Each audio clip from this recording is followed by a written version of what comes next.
Nobody at the Galactic Combat Institute expected much from humanity.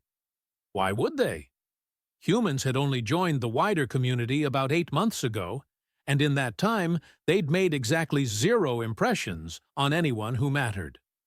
Oh, sure, there were the usual diplomatic niceties, the exchange of star charts, the boring ceremonial nonsense that happens whenever a new species stumbles into faster-than-light travel and realizes they're not alone in the universe. But as far as the serious business of galactic civilization went, which is to say, the business of who could beat whom in a straight fight, humanity ranked somewhere between adorable and irrelevant. So when Molly Kincaid walked into the registration hall of Battlehammer Prime Orbital Station, trailing a bright pink backpack covered in cartoon fish, you can imagine the reaction. Battlehammer Prime wasn't just any training facility, it was the training facility, floating in high orbit above the neutral moon of Cax 9, accepting only the most promising warrior candidates from dozens of species across 3 spiral arms. The architecture reflected this prestige. Soaring halls of polished black stone, gravity plates tuned to exactly 0.9 standard. Comfortable for most species, challenging enough to build strength, and holographic banners displaying the Institute's motto in 18 languages. From strength, honor. From honor, victory. Very inspiring, very dramatic, very much wasted on the current scene unfolding in the registration hall. Molly stood at exactly 1 meter 32 centimeters tall. She had brown hair pulled into 2 pigtails, secured with bands that had little plastic fish on them. Her knees bore the scraped evidence of recent outdoor activity. She wore what appeared to be standard human juvenile casual clothing. Blue pants, a yellow shirt with some incomprehensible text on it, and white shoes with lights in the heels that blinked when she walked. She was 11 years old by human reckoning. She looked about as threatening as a decorative pillow. The registration clerk, a methodical Quellen with 6 eyes and a professional demeanor, processed her paperwork without comment. The Quellen had seen thousands of applicants over the decades and prided themselves on treating everyone equally, regardless of how statistically unlikely their success might be. The clerk's nameplate read Administrator Klim Ott, and Klim Ott was very good at his job. Applicant name, Molly. Single designation, human custom. Age, 11 standard. Weight. Klim Ott's middle eyes focused on the datapad, while his outer eyes swiveled to examine Molly more carefully. The minimum age for institute enrollment is 15 standard rotations. Human years are a bit different, Molly said helpfully, swinging her feet where she sat in a chair designed for beings twice her size. I'm old enough by your conversion.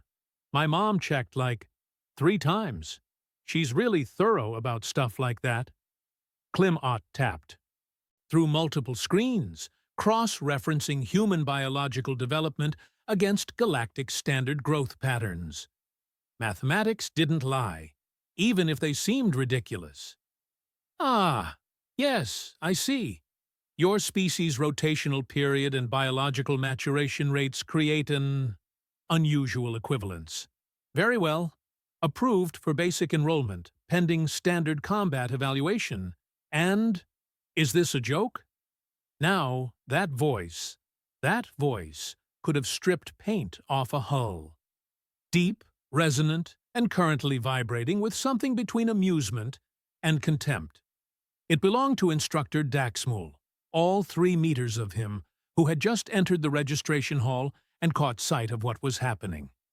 Daxmul was a Borthak, and the Borthak were not a species known for their subtlety or their patience. They were, however, renowned across multiple sectors as exceptional warriors. Daxmul himself had distinguished himself in the perimeter wars, earning commendations for valor that most species couldn't even pronounce. His body was covered in natural bio-armor plating that could deflect small arms fire. His forearms ended in hands that could crush standard hull plating. His face was all angles and ridges, with eyes that glowed a faint amber when he was agitated.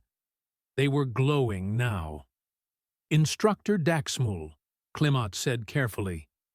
"I am processing a standard enrollment according to—" "According to what? Galactic charity initiatives?" Daxmul crossed all four arms, which was a neat trick, and considerably more intimidating than it should have been. "The Battlehammer Institute is not a daycare facility. We forge warriors here. We have standards. We have a reputation that spans generations of—" "Her paperwork is in order," Climot interrupted, which took some courage. Quellan weren't warriors, but they were sticklers for procedure, and that had its own kind of bravery. Daxmul looked at Molly. Really looked at her. Took in the pigtails, the scraped knees, the backpack with the cartoon fish, the light-up shoes. His expression cycled through disbelief, then annoyance, then settled on something that might have been pity if you squinted and tilted your head. "Human," he said, addressing Molly directly. "Do you understand what the Galactic Combat Institute is?" "A school for learning fighting and tactics and stuff," Molly said. "Also, they have a good xenobiology program. I want to study fish, space fish. Are there fish in space? I mean, I know there's not literally fish in space, that would be silly, but, like, aquatic aliens? I read there were at least 6 species that evolved in ocean environments and—" "Fish," Daxmul said flatly. "I really like fish. You want to attend the most prestigious military academy in 3 sectors to study fish. Well, yeah. And the combat training is part of the basic curriculum for the xenobiology track, so I have to do that too. Mom says if I'm going to work on alien worlds, I should know how to handle myself. She's big on being prepared." Daxmul's amber eyes brightened another shade. Multiple other beings in the registration hall had stopped what they were doing to watch this exchange. Word traveled fast on Battlehammer Prime, and "Borthak Instructor confronts human child" was exactly the kind of entertainment that broke up the monotony of registration week. "Your mother," Daxmul said slowly, "sent you here, a child, to a combat institute. I'm not really a child by your age standards. The math is weird. And also, I had to submit like 100 forms and get approval from—" "Do you know what we do to applicants who are not qualified?" Molly blinked. "Give them remedial classes?" Someone in the growing crowd of onlookers laughed.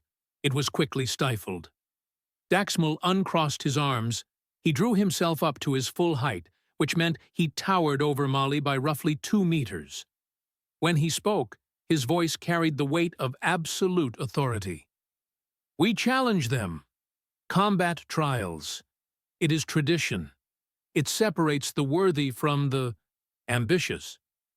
"Instructor Daxmul," Climot began, but Daxmul raised one hand. "The human's paperwork may be in order, Administrator, but paperwork does not make a warrior. If this child wishes to attend Battlehammer Institute, she will prove she belongs here, as all candidates must." "I already passed the entrance evaluations," Molly said, which was true. She'd scored adequately on the written portions and well above average on the spatial reasoning tests. "Those are for your mind. This is for your body and spirit." Daxmul leaned down, bringing his face closer to Molly's level. "Combat trial. You and I. Standard rules. If you can land a single strike on me, 1 strike, I will personally sponsor your enrollment and apologize to your entire species for doubting you. And if I can't, then you withdraw your application and admit that some species are meant for the stars and some are meant to stay home where it is safe." Now, here's where things got interesting, because Molly didn't react the way most people would expect. She didn't cry. She didn't argue. She didn't look to Clement for help or try to find a way out of the situation. Instead, she tilted her head slightly, studying Daxmul with an expression that was hard to read. "Okay," she said simply. Daxmul blinked. "Okay?" "Sure. One strike. Standard combat trial rules. When do you want to do this?" Somewhere in the crowd, someone started organizing a betting pool. The odds were not in Molly's favor. In fact, the odds were so astronomically against Molly that the initial bet coordinator, a Hexian merchant with a keen sense for profit, had to adjust the spread 3 times just to get anyone to bet on Daxmul. Because where was the profit in guaranteed outcomes? Daxmul straightened, looking momentarily uncertain. This wasn't the reaction he'd expected. Humans were supposed to be soft, weren't they? Emotional. She should have been intimidated. Should have backed down, should have given him the satisfaction of proving his point without actual combat. But Molly just sat there, swinging her feet, waiting for an answer. "Tomorrow," Daxmul said finally. "Midday. Grand Arena. The entire Institute will bear witness." "Cool. Do I need to bring anything, or is equipment provided?" "Combat trials are unarmored, no weapons. Your body, your skill, nothing more." "Got it. Can I finish registering now? I need to find my quarters, and I promised my mom I'd call her before sleep cycle." Clement, who had watched this entire exchange with all 6 eyes wide, slowly resumed processing Molly's paperwork. His hands moved automatically, while his mind tried to calculate what exactly had just happened and whether he needed to file an incident report. Daxmul stood there for a moment longer, studying Molly as if trying to figure out whether she was incredibly brave or incredibly stupid. Then he turned and walked away, his footsteps heavy enough to make the floor plates ring. The crowd began to disperse, chattering in a dozen languages. The betting pool grew. Someone started a broadcast stream announcement about the combat trial. By the time Molly received her temporary access badge and room assignment, half the station knew that a human child had accepted a challenge from Instructor Daxmul. The other half found out within the hour. Molly picked up her backpack, thanked Clement politely, and headed toward the residential quarters. Her light-up shoes blinked cheerfully with each step. She passed groups of alien cadets who stopped talking when they saw her, who stared with expressions ranging from pity to morbid curiosity. She waved at a few of them. They did not wave back. In his private office overlooking the main training grounds, Headmaster Ulkop reviewed the day's reports on a holographic display. Ulkop was a Dothrani, which meant he had 12 tentacles, 3 brains, and a very long lifespan that had made him exceptionally good at predicting patterns and avoiding disasters. He'd been running Battlehammer Institute for 62 standard years, and in that time, he'd seen exactly 3 combat trials that ended with the challenger successfully landing a strike on an instructor. 3 in 62 years. And those challengers had all been experienced warriors from aggressive species, trying to prove themselves worthy of advanced placement. Ulkop pulled up Molly's file. Human. 11 years old by their reckoning, which translated to just barely 15 standard.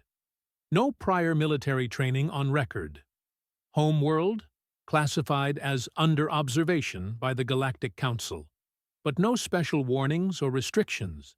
Species classification, mammalian, bilateral symmetry, standard cognitive function, no notable physical advantages.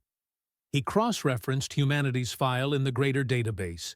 They'd made contact 8 months ago, emerging from a backwater system that most scouts had marked as uninteresting due to the single planet with advanced life being a bit too gravity-heavy for comfortable settlement. The initial reports described humans as pleasant enough, if a bit energetic. Nothing in the file suggested they produced warriors. Nothing in the file suggested sending children to military academies. Nothing in the file explained why a little girl with cartoon fish on her backpack had accepted a combat trial against a Borthak instructor without hesitation. Olcott made a note to himself to dig deeper into humanity's background. Something wasn't adding up. Species didn't just stumble into the galactic community and immediately start enrolling their young in elite combat training. There was always context, always a reason. But that was a problem for later.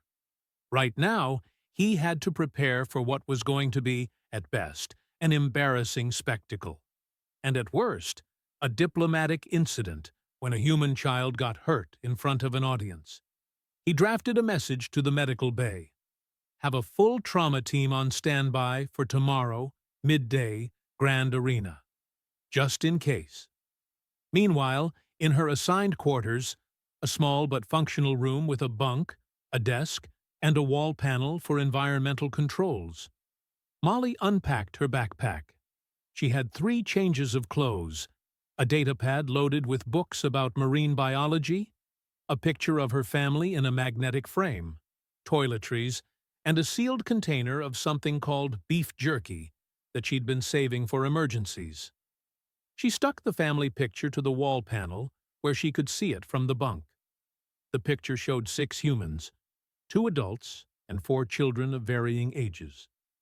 They were standing outside what appeared to be a modest dwelling, all smiling. Molly was the smallest one in the front. She tapped her datapad, initiating a communication request. It took 18 seconds for the connection to establish across the distance between Battlehammer Prime and human space. Then her mother's face appeared on the screen.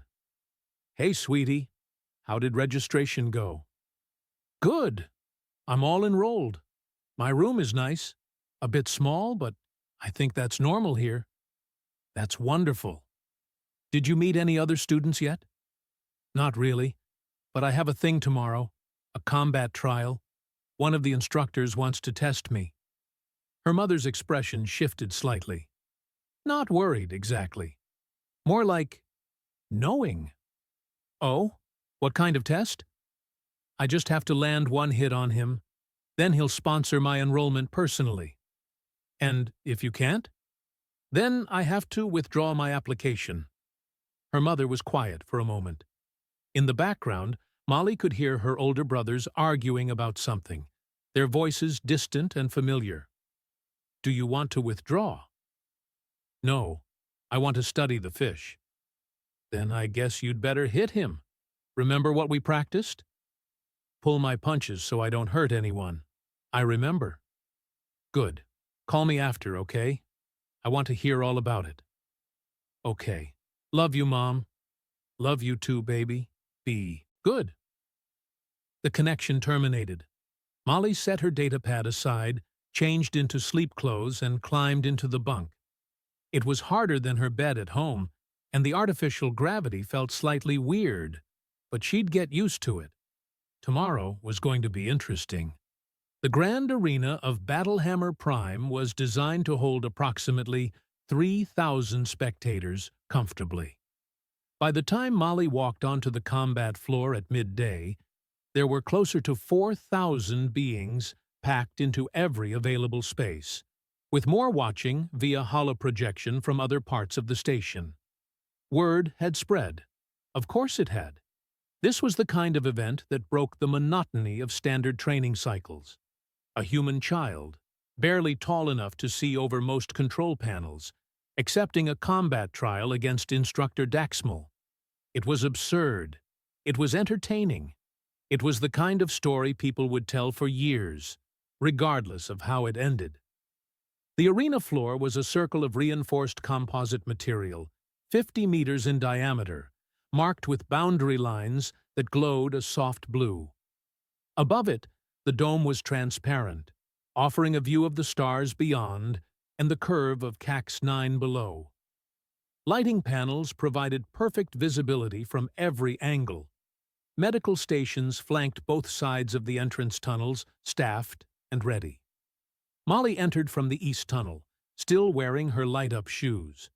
She'd changed into what appeared to be standard human athletic clothing: dark blue shorts, a white shirt, and her hair still in those same pigtails with the fish-decorated bands.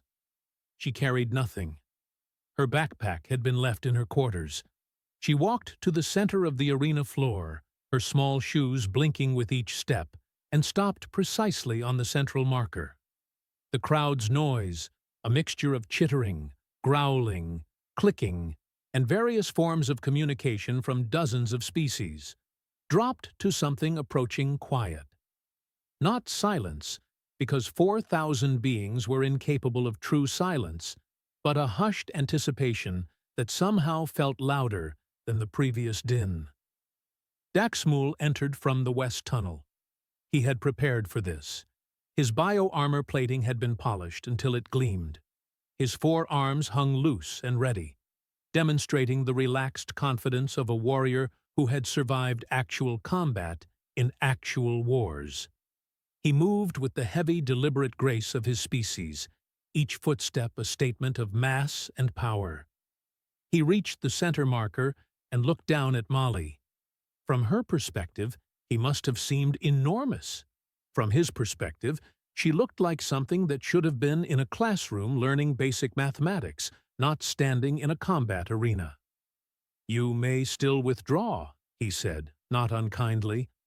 "There is no shame in recognizing when you are outmatched." "I'm good, thanks," Molly replied. In the observation box reserved for senior staff, Headmaster Ulkop settled his considerable bulk into a specially designed seat. Beside him sat Weapons Master Bokkith, a reptilian saurian with more combat victories than most species had wars. Bokkith had been coaching at Battlehammer for 30 years and had seen every possible outcome of every possible fight. "She will last 15 seconds, Bokkith said, his voice a low hiss. "The instructor will make it quick and painless. He is not cruel." "Perhaps," Ulkop murmured, 3 of his tentacles manipulating a datapad while the others gestured thoughtfully. "But I accessed humanity's full file last night. There are inconsistencies." "What kind of inconsistencies?" "Their homeworld has a gravitational pull of 1.3 standard. They evolved in an environment significantly harsher than most member species." Bokkith's nictitating membranes flickered. "That explains nothing. The Borthak homeworld is 1.4 standard. Gravity alone does not make warriors." "No," Ulkop agreed, "but the file also notes that humans have an unusual persistence hunting adaptation, cardiovascular efficiency beyond their size class, and something the report calls threat escalation response that the initial contact team flagged but did not fully investigate." "You think this child is dangerous?" "I think we are about to find out." On the arena floor, the officiator, a neutral third party from the Institute's administrative division, stepped forward. "Standard combat trial rules apply. First strike landed wins. No lethal force. No permanent injury. Boundaries will be enforced. Medical intervention authorized at any time. Combatants acknowledge." "Acknowledged," Daxmul said. "Yep, got it," Molly said. The officiator retreated to the sideline. A holographic display above the arena began a countdown from 10. Daxmul dropped into a ready stance, all 4 arms positioned for optimal defense and counter-striking. His training was evident in every line of his body. Weight distributed perfectly, center of gravity low and stable, eyes tracking Molly's position with professional focus. Molly just stood there, hands at her sides, looking up at him with an expression of polite interest. The countdown reached 0. A tone sounded. Daxmul moved first, because of course he did. He was a trained warrior facing an untrained child, and his strategy was simple. Close distance, use his reach advantage, demonstrate his superiority, and end this farce quickly before someone got the wrong idea about his intentions. He covered half the distance between them in 3 strides, his lower right arm extending in what was meant to be a controlling grab, not harmful, just immobilizing. Once he had her restrained, the trial would be over. No one hurt. Lesson learned. Everyone goes home. Molly moved. Later, when beings tried to describe what happened, they would struggle. Some would say she ducked. Others would say she stepped. A few would insist she simply wasn't where Daxmul thought she was anymore. But what everyone agreed on was the speed. She moved fast. Not impossibly fast. Not beyond what biology allowed, but faster than anyone expected from a child. Faster than the arena's tracking cameras could smoothly follow. Daxmul's grab caught empty air. His combat instincts, honed over decades, immediately adjusted. His upper left arm swept horizontal at chest height, where she should have been. His lower left arm covered the low angle. His training said that a smaller opponent who evaded the first strike would try to create distance, would backpedal, would attempt to use superior mobility to avoid his reach. Molly stepped inside his guard instead. She was suddenly close, too close, inside the optimal range for his longer arms, in the space where his size became a disadvantage.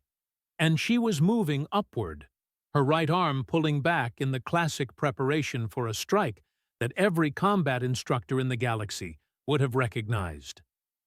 Daxmul's amber eyes widened. His upper right arm came down to block, because training overrides surprise, and he had blocked thousands of strikes in his lifetime. This would be no different.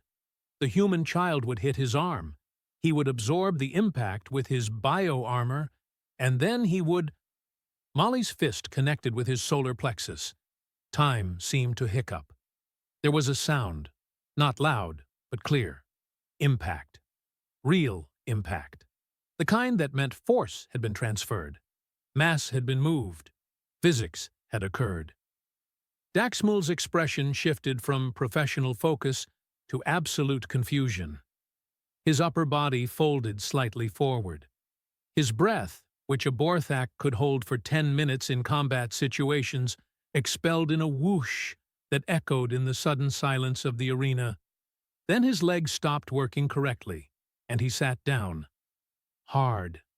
His bio-armor plating made a clattering noise against the arena floor.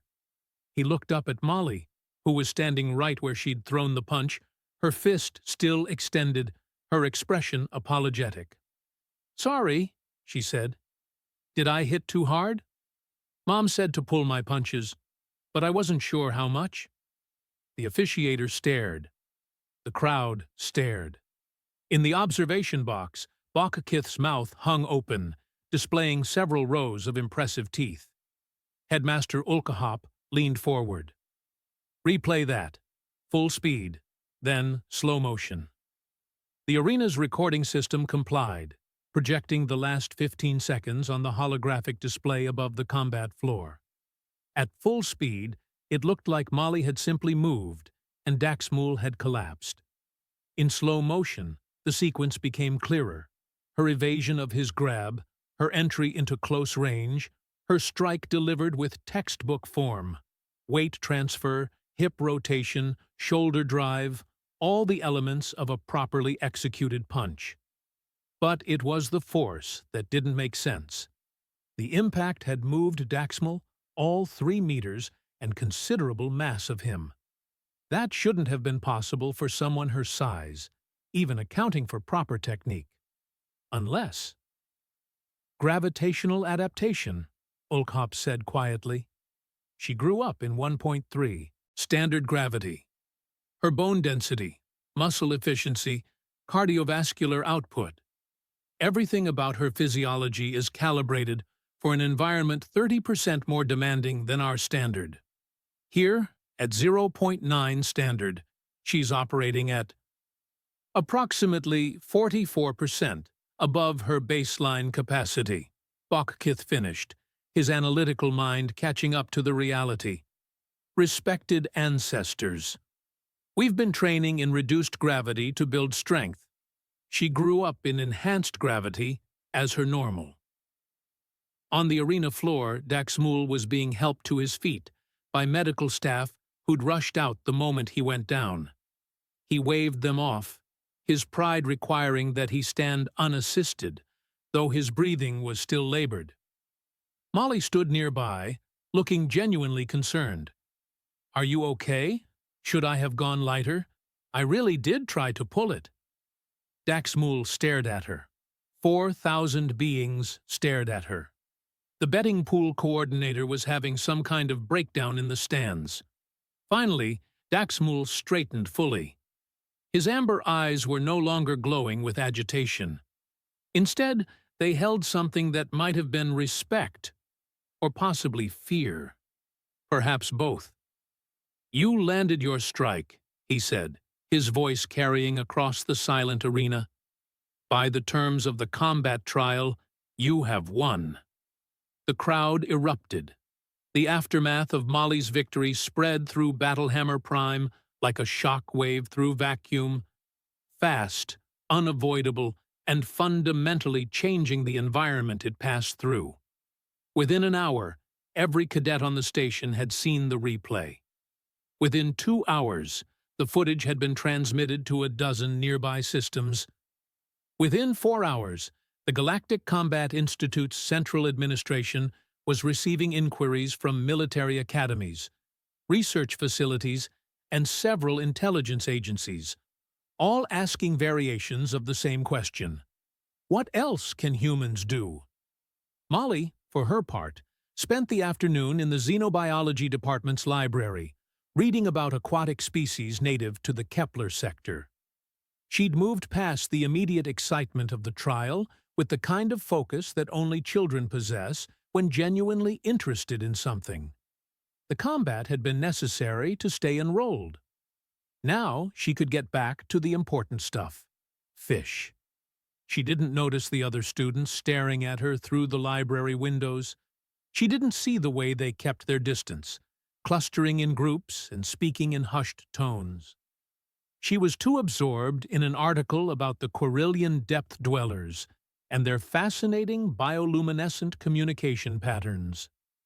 "Excuse me, Human Molly?" She looked up from her datapad. Standing beside her table was a tall, willowy being with iridescent skin that shifted through various shades of blue and green. 4 eyes arranged in a diamond pattern regarded her with curiosity. A Vexkari, if Molly remembered her xenobiology basics correctly. "Just Molly is fine," she said. "Can I help you?" "I am Thesiavan, 3rd year, Tactical Studies." The Vexkari gestured with elongated fingers toward an empty chair. "May I sit?" "Sure." Thesiavan sat with the liquid grace characteristic of her species. For a moment, she simply observed Molly, her 4 eyes blinking in an asynchronous pattern that suggested deep thought. "I watched your combat trial. We all did. I have questions, if you are willing to answer them." Molly bookmarked her article and set the datapad down. "Okay. What do you want to know? How did you train? What methods did your species develop to produce warriors of such capability at such young ages? What is the name of your combat discipline?" "Oh, I didn't really train that much. My older brothers taught me some stuff because they thought it would be funny to see if I could punch things. Mostly, I just did regular kid stuff. Soccer, swimming, climbing trees." Molly paused. "Is soccer a thing here? It's where you kick a ball into a goal and—" "Your brothers," Thesiavan interrupted gently. "They are warriors?" "Not really. Tommy works in construction. Jake is studying engineering. Marcus wants to be a chef. And Danny is still in high school. But they taught you combat techniques." They taught me how to throw a punch so I wouldn't break my thumb. That's not really the same thing. Thessioven's skin rippled through several shades of purple, which Molly would later learn indicated confusion, bordering on distress. You defeated Instructor Daxmul, a decorated Borthak combat veteran, with training from your non-warrior siblings who taught you for funny. I mean, when you say it like that, it sounds weird, Molly admitted. But it was just one punch, and I had good positioning. He wasn't really trying to hurt me or anything, so his defense wasn't— He was trying, Thessioven said quietly. Perhaps not to harm, but he was trying to win. I have trained for 6 standard years at this institute. I have studied 17 martial disciplines. I could not have done what you did. Molly didn't know what to say to that, so she said nothing. More students began approaching the table. A stocky corvin with rock-like skin. A pair of insectoid clicking whose names Molly couldn't pronounce. A massive Dultharian whose species communicated primarily through subsonic rumbles. They formed a cautious semicircle around her table, their various sensory organs focused on her with an intensity that was beginning to make her uncomfortable. Is it true humans evolved as pursuit predators? The corvin asked. Did your world's gravity really forge you into enhanced warriors? One of the clicking chittered. How many of you are there? The Dultharian rumbled. Molly looked at the growing crowd, then at her datapad with the unfinished article about bioluminescent fish. Then back at the crowd. She was 11 years old. She'd come here to study marine biology. She'd punched an instructor because he'd challenged her, and her mom had taught her not to back down from reasonable challenges.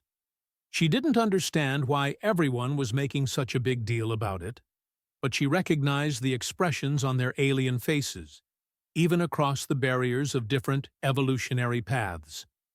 She'd seen the same look on kids at her school back home when someone did something unexpected in sports or on the playground. They weren't just curious.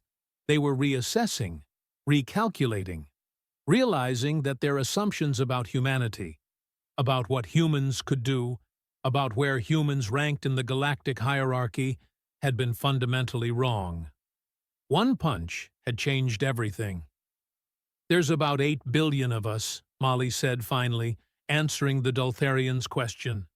Give or take. We like exploring, I guess. And we're pretty stubborn when we want something. In his office, Headmaster Ulkop was composing a message to the Galactic Council. It was not the kind of message he enjoyed writing. Recommendation: immediate reassessment of human threat classification. Current designation of under-observation is insufficient. Request formal evaluation of species potential and strategic implications of integration. Reason: combat capabilities exceed all baseline predictions. If an untrained juvenile can defeat experienced instructors, adult human warriors represent unknown tactical variable.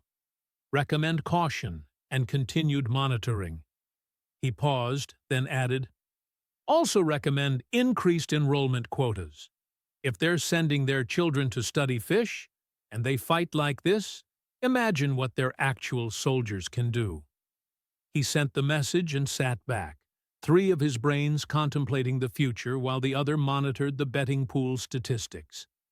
The coordinator had apparently recovered from his breakdown and was now offering odds on how many combat trials other human applicants might win. The universe had just gotten more interesting, and possibly more dangerous, but mostly more interesting.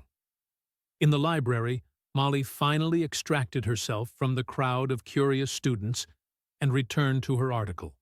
The Corellian depth dwellers used specific light patterns to communicate complex emotional states. She wondered if she could learn the patterns. That would be so cool. Tomorrow she had her first official class, Basic Tactical Movement. She was looking forward to it. She hoped they had fish tanks somewhere on the station. Basic tactical movement was taught by Instructor Vel Nash, a serpentine Silurian with 6 limbs and a reputation for turning overconfident first-years into exhausted, humbled students within a single session. The class took place in Training Hall 7, a cavernous space with adjustable gravity, configurable obstacles, and enough room for 60 students to move through combat drills simultaneously. Molly arrived early, her backpack slung over one shoulder, light-up shoes blinking cheerfully against the matte black floor. She'd read the course syllabus 3 times the night before, between chapters about deep-sea ecosystem dynamics.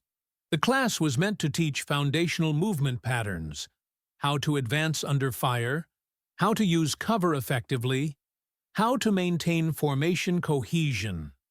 Standard military basics that every species in the galaxy learned some variation of. She was the first student through the door. The second was a Borthak male named Krell, who stood roughly the same height as Instructor Daxmul and carried himself with similar confidence. He stopped when he saw Molly, his amber eyes flickering with recognition. "You are the human," he said. Not a question, a statement. "Yep, I'm Molly." She offered a small wave. Krell studied her for a long moment, then gave a slight nod, a gesture of acknowledgement that, in Borthak culture, carried significant weight. "Instructor Daxmul is my clutch brother. He told me about your match. He said you fought with honor and precision." "Oh, that's nice of him. Is he okay? I felt really bad about—" "His pride is more bruised than his body. He will recover." Krell moved to claim a position near the front of the hall, then paused. "For what it matters, human Molly." He also said that any instructor who underestimates your species is a fool. I will not make that mistake. More students filtered in, creating a careful buffer zone around Molly that she was beginning to recognize as the new normal. The footage of her combat trial had circulated with the kind of viral enthusiasm that transcended species. Everyone knew who she was now. Everyone had opinions. By the time Instructor Vel Nash slithered into the hall, all 60 students were present and arranged in the standard formation grid. The instructor was massive, nearly 8 meters long, with scales that gleamed like polished obsidian and eyes that tracked every student simultaneously through some peculiar aspect of Silurian biology. "Welcome to basic tactical movement," Vel Nash said, his voice a sibilant hiss that somehow carried perfect clarity. "In this course, you will learn that strength without movement is sculpture. Speed without direction is panic. You will learn to think with your body, to read terrain as language, to survive when survival seems impossible." The instructor's gaze swept across the assembled students and stopped on Molly. "Ah, the human who bested Instructor Daxmul. You have caused quite the disruption to our normal operations." "Sorry," Molly said automatically. "Do not apologize for excellence. It is inefficient." Vel Nash's forked tongue flickered. "However, excellence in a single moment does not equal competence in sustained operation. Today, we assess baseline capabilities. You will run the gauntlet." A collective groan rippled through the more experienced students. The newer ones, including Molly, looked confused. "The gauntlet," Vel Nash continued, "is a timed obstacle course under variable gravity and active resistance. Your goal is simple: reach the end without being eliminated. Elimination occurs when you are struck by training drones, fail to navigate an obstacle within time limits, or cross boundary markers. The current facility record is 4 minutes, 17 seconds, held by a Corvin student who graduated 6 years ago. The floor of the training hall began to reconfigure. Walls rose from hidden panels. Platforms extended. Gravity plates activated in sections, creating zones of varying pull. Training drones, small hovering spheres equipped with non-lethal shock projectors, emerged from charging stations and began their patrol patterns. "You will run individually," Velnash said, "alphabetically by species designation. Borthak, you are first. Human, you will run last." Molly watched as student after student attempted the gauntlet. Krell, the Borthak, made it impressively far, nearly 3/4 of the course, before a training drone caught him in a high-gravity zone where his natural advantage became a liability. He finished in 7 minutes, 12 seconds, having been eliminated but refusing to stop. Thesiavin, the Vexkari from the library, demonstrated why her species was prized for diplomatic missions requiring grace and adaptability. She flowed through the course like water, her iridescent form bending and shifting. She made it to the end in 5 minutes, 43 seconds, the best time so far. Others fared worse. A stocky Hexian got eliminated in the first minute. One of the clicking made it halfway, before the variable gravity disoriented their spatial sense. The massive Dultharian couldn't fit through several of the narrower passages and had to forfeit. Finally, after 59 other students had run, Velnash's eyes fixed on Molly. "Human, you are last. This is fortunate. You will have observed all possible approaches and learned from all possible failures. Show us what your species can do when given time to analyze." Molly set her backpack down carefully beside the starting line and stretched her arms. Her brothers had made her do warm-ups before any physical activity, a habit their mother had drilled into all of them after Marcus pulled a muscle trying to impress a girl at a school track meet. "Ready when you are," she said. "Begin." Molly started running. The first obstacle was a wall 3 meters high. Most students had jumped for handholds, using various combinations of limbs and appendages to climb. Molly hit the wall at speed, planted her right foot a meter up, and used her momentum to vault higher. Her fingers caught the top edge, and she pulled herself over in a single smooth motion. Velnash's inner eyelids flickered. That was efficient. The second obstacle was a balance beam over a pit of soft foam, positioned in a 1.2 standard gravity zone. Students had been crossing carefully, fighting the increased pull. Molly ran across it like it was a sidewalk, her center of gravity naturally adapted to something worse than this. The third obstacle was where the training drones became aggressive. They swarmed in patterns, forcing students to either dodge or find cover. Most had done the latter, using shield barriers and taking their time. Molly did neither. She read the drone patterns the way she'd read soccer balls on the playground, tracking trajectory, speed, timing.